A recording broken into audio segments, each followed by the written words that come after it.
Instagram, valued at $1 billion. Pandora, valued at $4 billion. And Facebook, valued at a whopping $81 billion. All of these companies have immense value and are used by millions each day. But did you know that this all could have been Yahoo's? Yahoo acquired Flickr, a photo sharing website, 4 years before Instagram was created. And they acquired Broadcast.com, an internet radio site, back in 1999.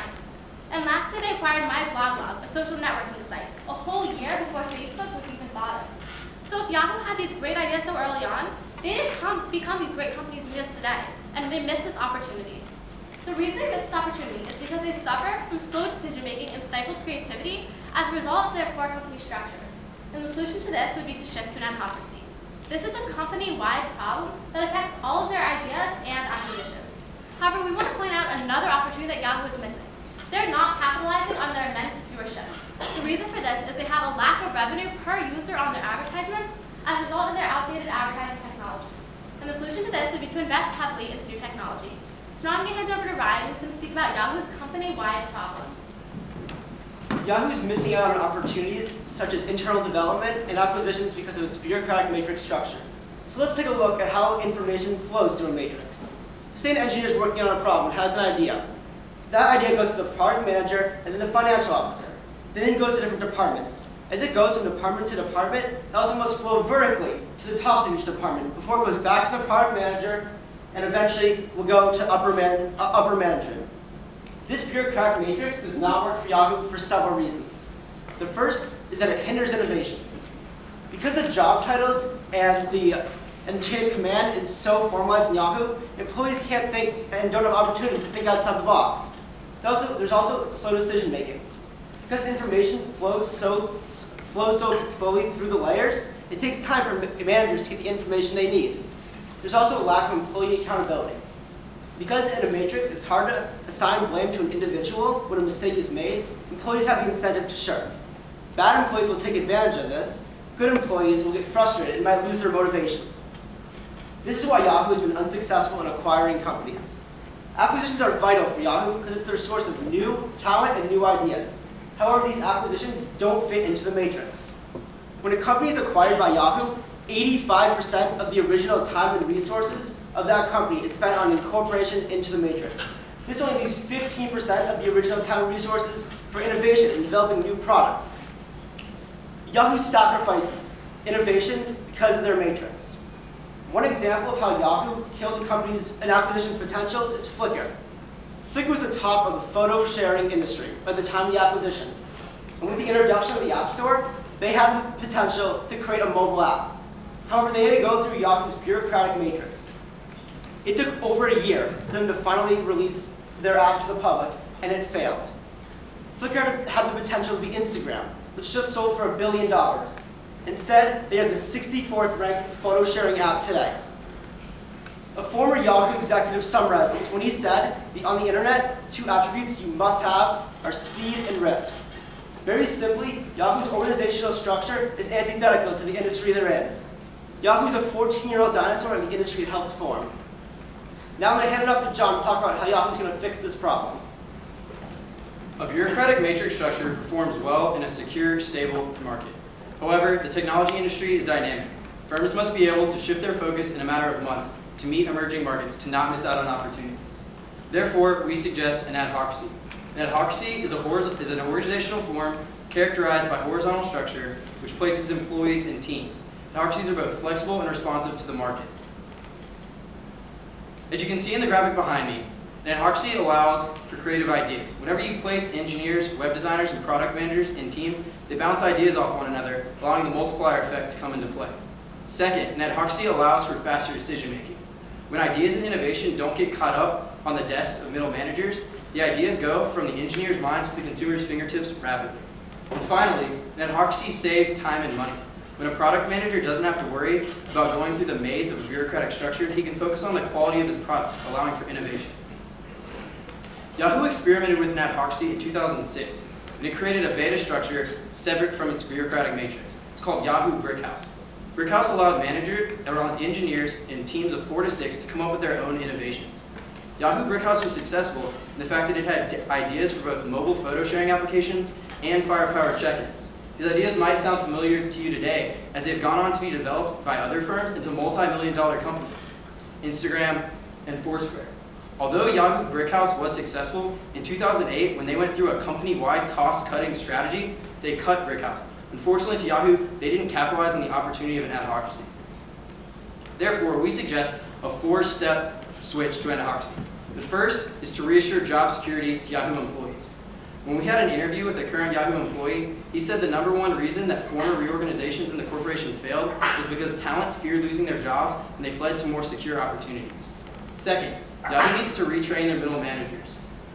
And at the moment in their bureaucratic structure, managers are very specialized. They work in one department. However, when they're placed in charge of teams, they have to diversify and work across the company. Third, Yahoo needs to experiment with teams. They need to figure out how many engineers, how many web designers, how many product managers it takes to create innovation. And finally, Yahoo needs to make working at Yahoo fun again. They need to provide incentives to their employees. Whether this be through pizza parties for successful teams or preferred parking, Yahoo employees need to identify with the corporation. And we've illustrated these steps in a cycle, because even when Yahoo's finished step 4, they need to continue to change their adhocracy to meet the changing market. To make this shift go smoothly, we've also suggested Yahoo investing in a consultant. Behind me are 3 of the top consultants in the human capitalist industry. Patricia Milligan of Meltzer, Dilip Weigel of McKinsey & Company, and Michael Kesner of Deloitte are all stars in the technology reorganization form.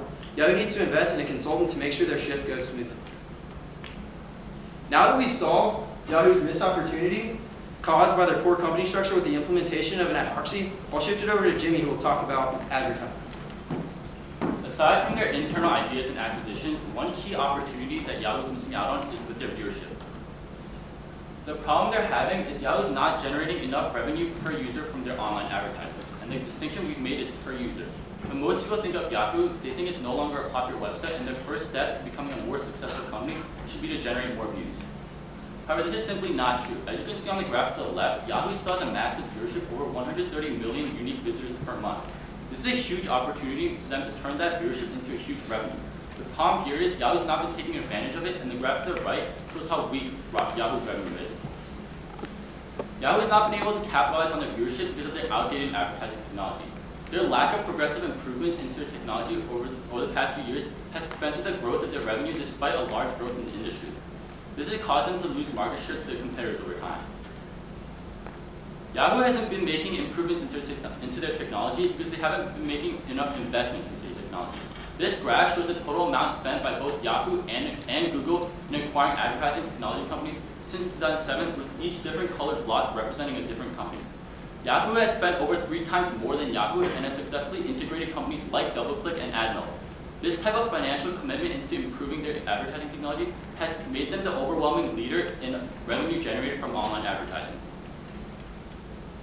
Obviously, this is an issue that Yahoo needs to address so they can start taking advantage of their viewership. And our solution for them is to focus and invest heavily on improving their technology. The first step we'll propose is that Yahoo acquire the Rubicon project. This is a digital advertising infrastructure development company that has made great advancements in recent years in making the most cutting-edge advertising technology. This past July, Rubicon's platform, REVV, was declared as the largest reach platform, passing Google's. Reach is an ad metric that advertisers value greatly, as it is a measurement of how broadly a company's ads are seen, which ultimately dictates how effective a company's ad technology is. Acquiring the Rubicon project would be a great addition for Yahoo because they could adopt all of these cutting-edge technologies. The Rubicon project would help Yahoo categorize their large ad inventory and help them sell it to the highest bidding marketers, raising the amount of revenue they could generate per user. This would be a perfect synergy for Yahoo. Also, they'd be able to acquire the Rubicon project because investors are simply looking for a 5 times multiple on their initial $50 million investment. Looking forward, we believe the acquisition of the Rubicon project will go over smoothly with our previously proposed advocacy. Also, executives like CEO Frank Adante have long been experts in improving advertising technology, and they can help provide Yahoo guidance so that they can make further internal improvements. Lastly, we suggest that Yahoo continue to make investments in companies like the Rubicon project to continue to adopt new ideas. To illustrate the effect that we can have on Google's ad revenue, we've analyzed on Yahoo's ad revenue, we've analyzed one of Google's previous acquisitions. After acquiring AdMill, Google experienced an increase in ad revenue of $1.21 per unique viewer per month. If we can take an estimate for Yahoo at 60 cents per unique viewer per month, that would equate to an increase of over $1 billion in advertising revenue in just 1 year. If Yahoo can continue to make investments in companies like the Rubicon Project and be committed to making further internal improvements, their advertising revenue will continue to grow and they'll soon be a strong player in the industry. So after solving the problem that Yahoo has been having, which has been keeping them from taking advantage of their ideas and acquisitions, we've also solved the problem, and now they can now start generating a larger ad revenue. So I'll hand it over to Leah, who's going to conclude our presentation. So in the end, we want Yahoo to stop missing out on these key opportunities. So we've suggested a switch to an adhocracy. This shift to the adhocracy will not only allow their own ideas to surface, but it will allow for seamless integration of new acquisitions, such as the Rubicon Project, which will solve their problem of not capitalizing on their immense viewership. So in the end, the technology industry moves very fast. Ideas like Instagram or Pandora or Facebook can pop up in an instant, and Yahoo has to be ready to capitalize on these new emerging opportunities. So we've given them a new company structure that allows their ideas to surface, and we've given them more revenue to invest into these new technologies. And with these two things, we believe that there is nothing that Yahoo can't handle.